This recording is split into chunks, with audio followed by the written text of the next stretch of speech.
At Healthcare Partners Medical Group, our mission is to provide the highest quality of healthcare to each and every patient. With 5 locations in Peru, we are local doctors you know and trust. We want to thank you for choosing us. Quality care starts here.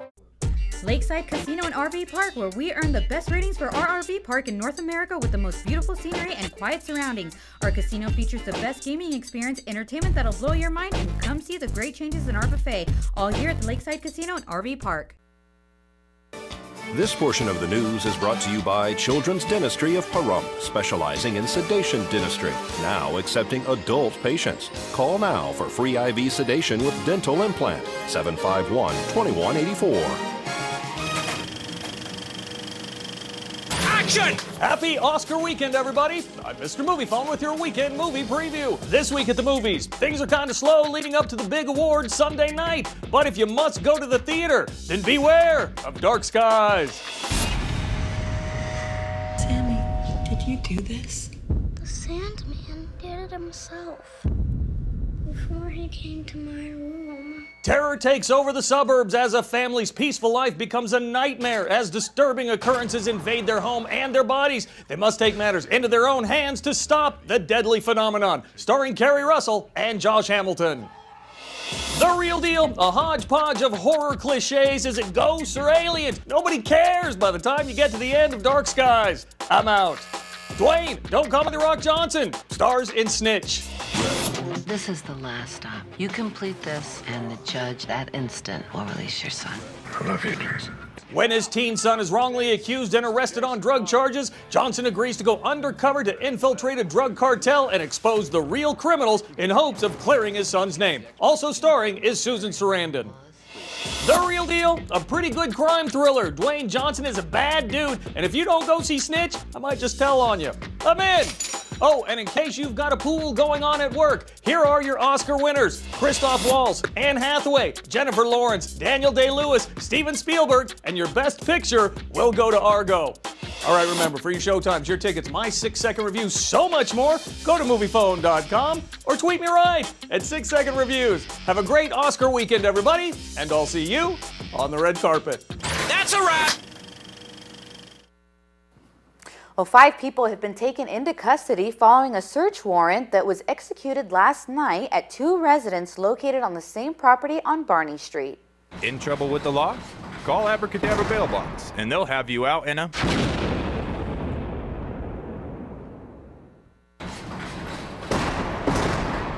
Approximately 7 p.m. on Wednesday night, Nye County Sheriff's Office issued a search warrant at a residence located at 2272 North Barney Street. Upon arrival, they made contact with Mr. Leonard Miller and Tanika Wynn. According to the press release, both of them resisted contact with Nye County Sheriff's Office personnel. Both were taken into custody after deputies, according to the release, located multiple items of drug paraphernalia inside the home, including torch tips, scanners, packaging baggies, glass pipes, suspected marijuana pipes, baggies containing suspected methamphetamine and marijuana, including dangerous weapons that they say, according to the release, were found inside the home. According to the release, Mr. Miller's urine sample showed presumptive positive for methamphetamine. Ms. Wynn refused to give a urine sample, and the search warrant allowed them to take a sample of her blood. Marcia West, who also resides in the home, was found to have methamphetamine in her system and be in possession of drug paraphernalia, according to the release. Also on the property was a trailer belonging to Jana Jersey and Harold Coleman. Upon searching the trailer, Nye County Sheriff's Office allegedly found methamphetamine, marijuana, scales, and snorting straws, as well as Ziploc baggies. After retrieving a urine sample from Miss Jersey, it showed positive presumptive for methamphetamine, according to the release. Mr. Harold Coleman refused to give a urine sample, so a blood sample was retrieved from him. All have been taken into custody and transported to the Nye County Sheriff's Office for various charges related to the use and possession of a controlled substance. This is Deanne O'Donnell for News 46.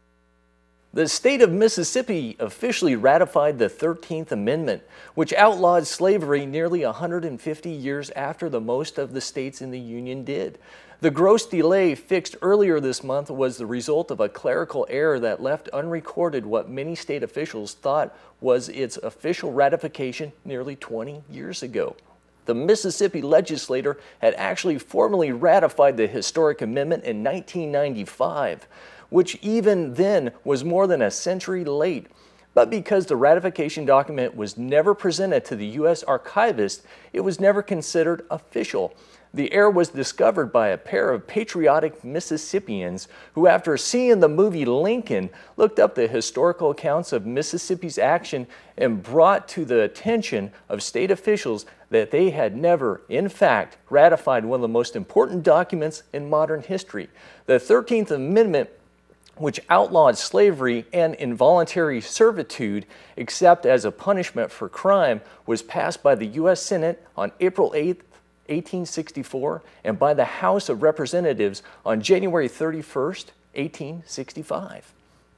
Every Friday from noon until 1 p.m., a phone conference town hall meeting will be held at Assemblyman James Oscarson's office located in the Hafen building next to Nevada State Bank. The public is invited to attend and ask questions.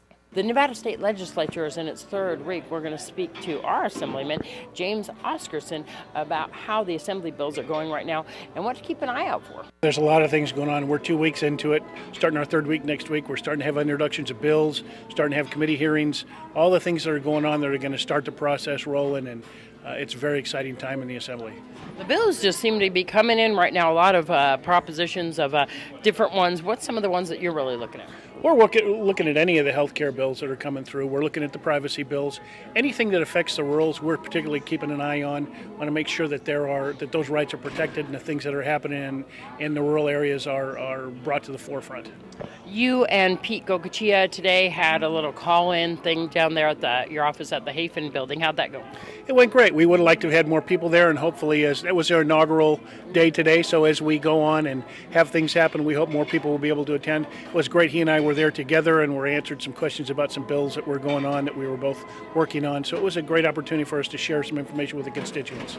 That's something you really talked about in your campaign, is keeping in good contact with the people here in Peru.